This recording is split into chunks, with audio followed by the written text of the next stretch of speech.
So I'm feeling somewhat possessed to make this video and try and express something and make things clear, all clear, okay. And we're going to talk about that. That's why we're talking about okay, all clear.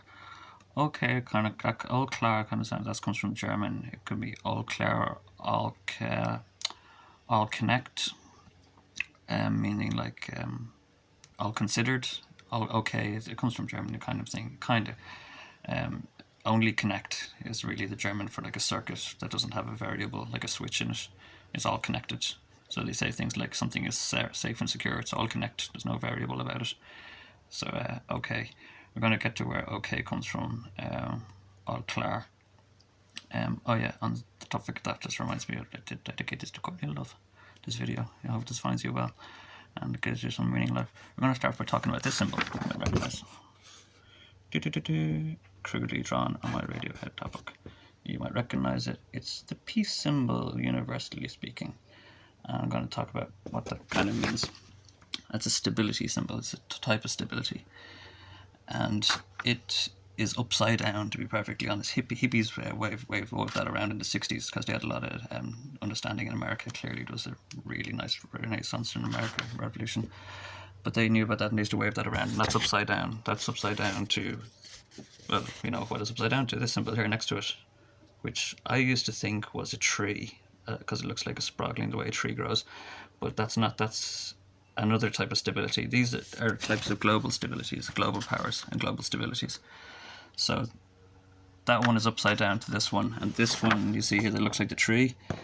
But you find that on the back of your local priest. They support this symbol, or Christian Catholicism, or the church, basically organized church, supports this symbol, which looks like the tree, the upside down one. To explain roughly what that symbol is, that's three branches. You know, Jack White sings about the big three killed my baby. There's always going to be at least two towers in the world, two global powers. Tolkien says this, there's always going to be at least two powers. There's never going to be really number one because there's always going to be two fighting between each other, and they'll always remain kind of stable, fighting between each other like two mountains of rats just constantly climbing up on each other.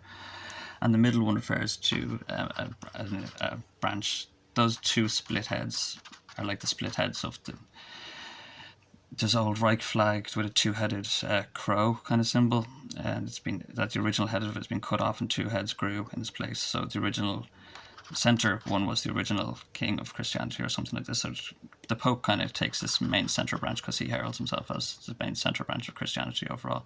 And then those two other wings are something like superpowers in the world, like, you know, China or Russia. It's just two superpowers, but not even their globalization. They're global powers in this world. You know, it's Johnson and Johnson or something. That's their weird names like that, whoever they are.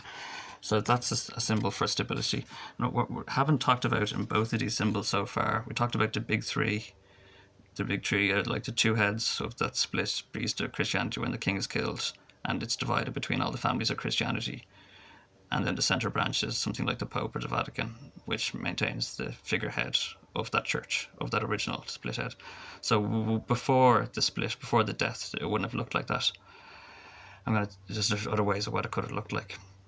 But what we're talking about here is this other branch, this long branch that's on its own.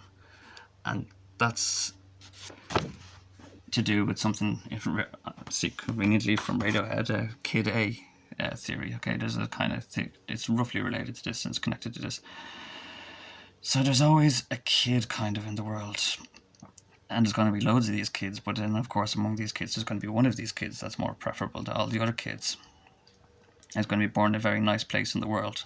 This is the reason they actually tried to make places nice in America, so that the likelihood that this kid is going to be born American is high. So they actually create really cheesy, fabricated, super perfect communities. They make lots of communities in America. They make lots. Iowa is a massive state-sized community. You know, Chuck D talks about living in projects and ghetto, like just state-sized projects and ghettos. But this kid is usually unknown, and he's growing up, and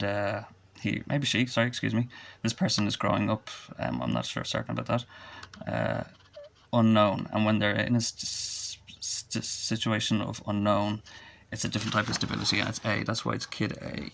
It looks like an A, so you'll get this. You know what an A looks like. That can also be similar to the anarchy symbol, because the anarchy symbol is a symbol really of utopia, anarchy, where there is no power, because I'll get to where the stability of anarchy comes from now, because they don't know who the kid is. So in the 60s they realised this, and the kids can be any Christian really, because they are all under the king themselves. So like this Jesus is like plural of the Jesua kind of thing. You have to think of that any Christian can be the Christian king. So they realised this in the 60s, and they said, if we can't find who he is exactly, we'll just make everybody really super hippie friendly, and if everybody does that, then we'll override the big three, because this one branch of the any Christian, the any kid.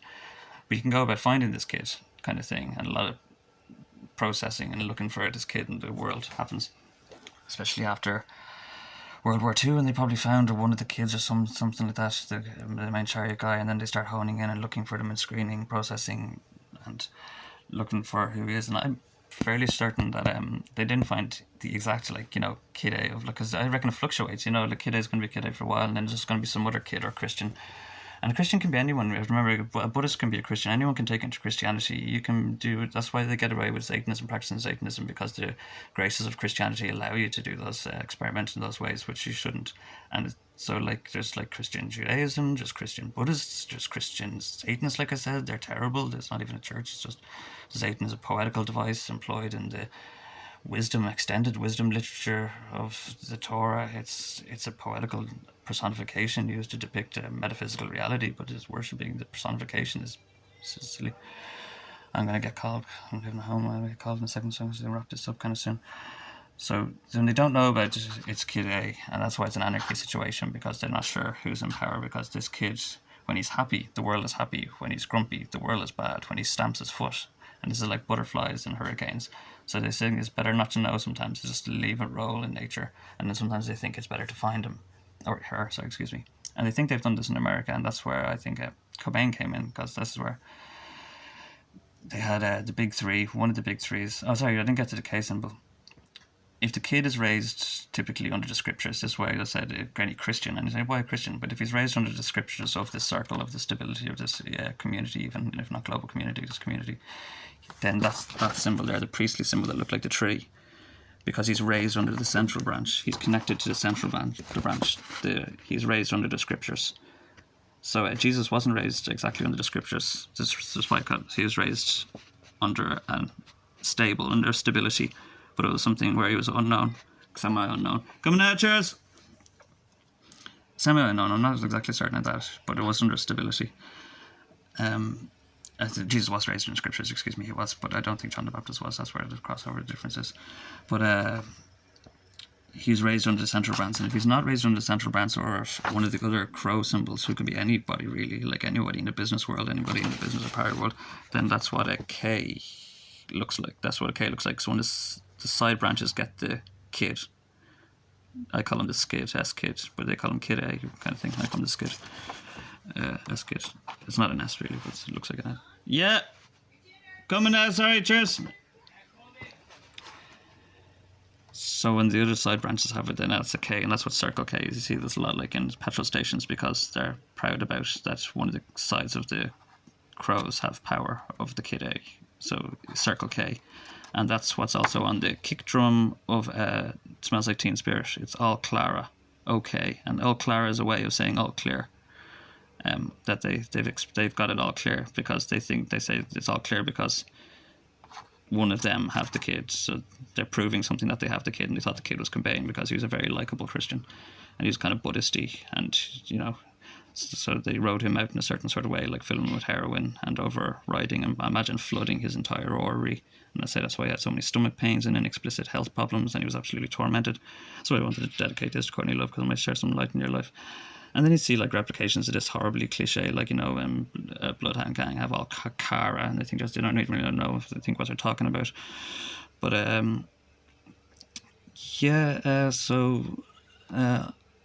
all Clara, that's what the OK means on the kick drum of Smells Like Teen Spirit, because they thought that one of the houses had the Cobain kid.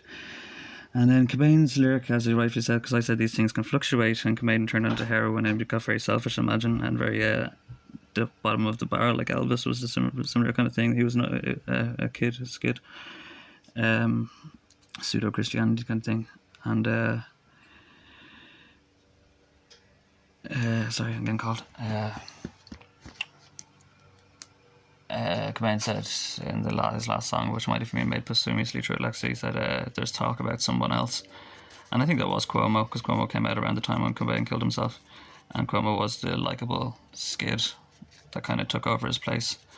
There's talk about someone else or some other skid, because they told Cobain he was super special, and it turns out he was like not so special. And then you get Kid A's from like England, like Radiohead, and they said anyone can play guitar, and they made a big show of it and puns about it, and it's like, these kids, are cool and all, but anyone can play a guitar. You don't have to be a skid to be super cool. So Radiohead were kind of like very progressive to all that. I was going to talk more about the Disney Club, that those Disney clubs are kids are like, Walt Disney was trying to protect these kind of kids, these skids, because there's loads of them, and they're actually very talented and very amiable, Christina Aguilera and all, and they were very protected, but they also make probably very good tempting things to hurt and destroy or kill or sacrifice, just like Christ threw that way, like to mock or Christianity of Christ by killing the kid or the skid, the kid's child. So yeah, that's what was just going on about Cuomo's being killed, and then they just did it in a certain sort of way that you replicated him. My family are waiting for me downstairs, so I don't think my family. So that's just some gematria kind of videos, really, on symbols. Radiohead actually have a funny symbol now that I'm here. I'll draw it really quick. I could practice and draw in circles while I'm here, but this one's going to be kind of crude. They have two eyes, and I think it's something like this. And that's a weird one. If they're into this, it's interesting. It's on my Radiohead book. There's going to be two Oval Offices or two towers of a well-knowing knowledge, and they're just suppressing everyone under this. Yep. But yeah, shapes aren't just shapes. QBL, quantum science, baby. I gotta go. And this is, yep. Circles in the sand. Peace out. Oh yeah, by the way, I think that means when the Christian king knows he's king and he reigns over all. And that probably is a pretty nice way. That is probably the best solution. It actually isn't the best solution, I can tell you about it. I really have to go. If these are spinning, if you don't know who's in control of the skid, then it spins, and this is when it's in motion. And then you get something that looks like the Mercedes logo, which is an equal tree, and it could be under any tree. The kid's in between the powerhouses and the church. And that's what this Mercedes logo is actually spinning at different ratios, and spin result in different things. All car logos are very similar to this. Volkswagen is the double V, that's the two-headed thing, and that's reigning over a situation that looks like that symbol in between. Volkswagen is very similar. Car companies and countries brag about machines. They're like main staple car machines, like their country. So if your country is working well, your cars work well, kind of thing. So they're always putting those kind of esoteric little bragging rights and stuff in those BMW ones and all. But yeah, symbologies and stuff, yeah. Drawing circles in the sand.